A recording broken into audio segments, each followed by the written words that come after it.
Hello everybody, welcome to Reviews That Don't Matter with Jessica Hitt. My name is Jessica Hitt, and this review that doesn't matter is all about Captain America the First Avenger.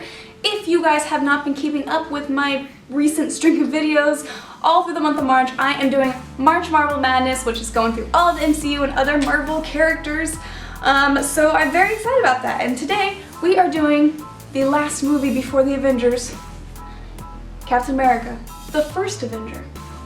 I love Captain America the First Avenger. I know that some people weren't so high on it, but I personally really love this movie. I think that it is, setting-wise, so different than the other ones because obviously you had Iron Man set in the present day and kind of like this billionaire business thing, and then you had Thor, which was half in present day, I think it was New Mexico, and then also it was in space. So this was a really nice turn of events for the MCU. You had it, you know, back in the past. It's set during World War II, and it brings us to a small Steve Rogers, a puny little guy who has a lot of illnesses, and he's not able to enlist in the army like his best friend Bucky Barnes.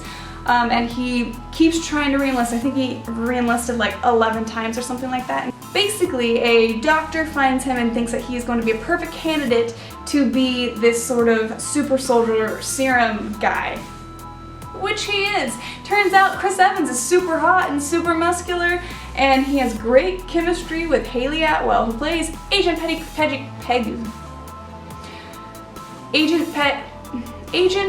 Carter.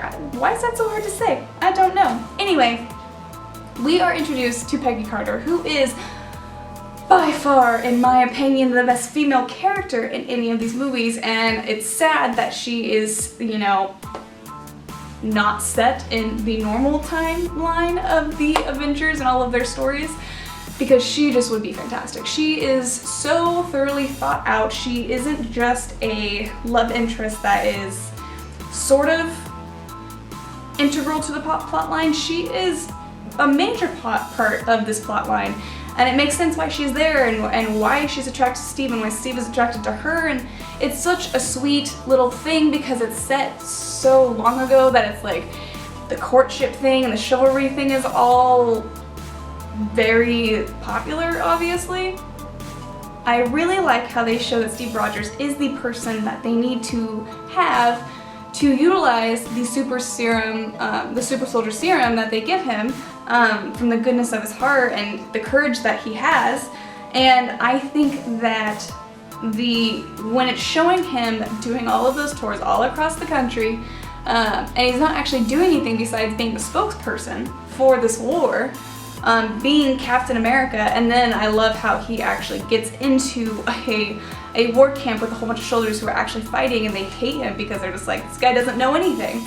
And that kind of drives him to do more, and it also drives him to find his friend Bucky, who he goes and he basically saves a whole bunch of prisoner of wars from their side and from all of the allies.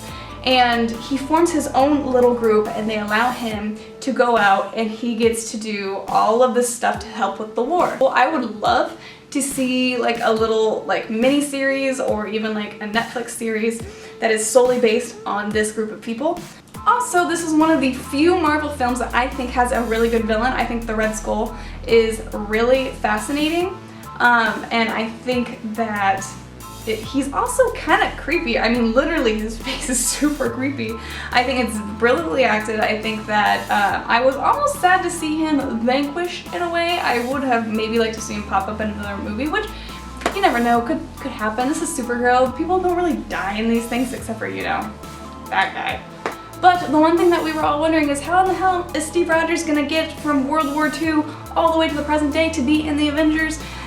The answer is he crashes into a big iceberg and stays there frozen for many years. So when he wakes up, well, when they find him, dig him out, he wakes up, he is in this completely new world that he doesn't know anyone in, really. I mean, everyone he knows has died. Also, Bucky Barnes dies in this movie, which was really sad because obviously I was a big fan of Sebastian Stan. Still am a big fan of Sebastian Stan. And at the time I thought that was the last time we would be seeing him. I didn't know anything about Winter Soldier back then, that was a storyline that I just didn't know. I didn't know much about Captain America in general.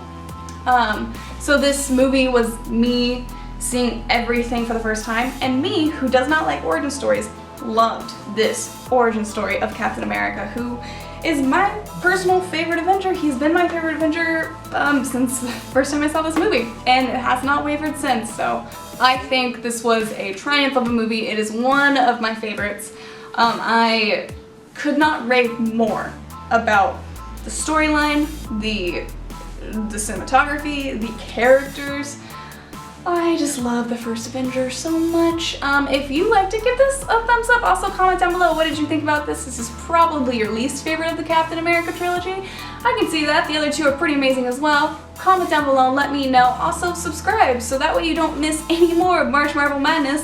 And I will see you in a couple days. Bye!